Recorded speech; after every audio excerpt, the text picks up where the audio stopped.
ବଗିଚାରେ ଗୋଟେ ଜୁଳୁଜୁଳିଆ ପୋକ ପଛରେ ଗୋଟେ ସାପ ଦୌଡ଼ୁଥିଲା ଖାଇବା ପାଇଁ। କିଛି ସମୟ ଗଲା ପରେ ଜୁଳୁଜୁଳିଆ ପୋକ ଗୋଟେ ଜାଗାରେ ରହିଗଲା।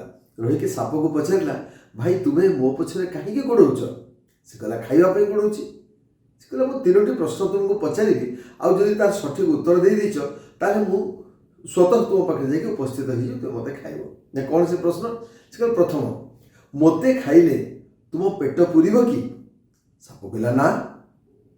ଦ୍ୱିତୀୟ ପ୍ରଶ୍ନ, ମୁଁ ତୁମର କିଛି କ୍ଷତି କେବେ କରିଛି କି? ସେ କହିଲା, ନା, ତୁ ଏତେ ଛୋଟିଆ ପୋକ, ତୁ ମୋର କ'ଣ କ୍ଷତି କରିବୁ? ତାପରେ ତୃତୀୟ ପ୍ରଶ୍ନ ହେଲା ଯେ ତାହେଲେ ତୁମେ ମୋ ପଛରେ କାହିଁକି ଦୌଡ଼ୁଛ ମୋତେ ଖାଇବା ପାଇଁ?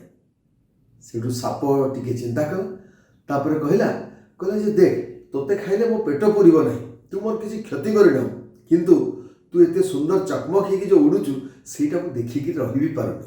ତେଣୁ କହିବାର ଉଦ୍ଦେଶ୍ୟ ହେଲା ବନ୍ଧୁଗଣ, ଯେ ଅନେକ ସମୟରେ ଆପଣ କାହାରି କିଛି କ୍ଷତି କରିନଥିବେ, କାହାରି କିଛି ଅନିଷ୍ଟ କରିନଥିବେ, ଆପଣଙ୍କର କ୍ଷତି କରିବା ଦ୍ୱାରା ସେ ଲୋକର କିଛି ହିତ ସାଧନ ବି ହେଉନଥିବ, କିନ୍ତୁ ତଥାପି ଆପଣଙ୍କ ପ୍ରସିଦ୍ଧି, ଆପଣଙ୍କ ଖ୍ୟାତି ଏବଂ ଆପଣଙ୍କର ଔଜ୍ଜଲ୍ୟ ଦେଖିକିରି ଅନେକ ଲୋକ ଈର୍ଷା ପ୍ରଣୋଦିତ ହେଇକିରି ଆପଣଙ୍କର କ୍ଷତି କରିବା ପାଇଁ ଆସନ୍ତି, ଆପଣଙ୍କୁ ବଦନାମ କରିବା ପାଇଁ ଆସନ୍ତି ଏବଂ ଚେଷ୍ଟା କରନ୍ତି ଯେମିତି ଆପଣ ଆଉ ବିକଶିତ ନ ହୋଇପାରିବେ ବା ଆଉ ଉପରକୁ ନ ଯାଇପାରିବେ।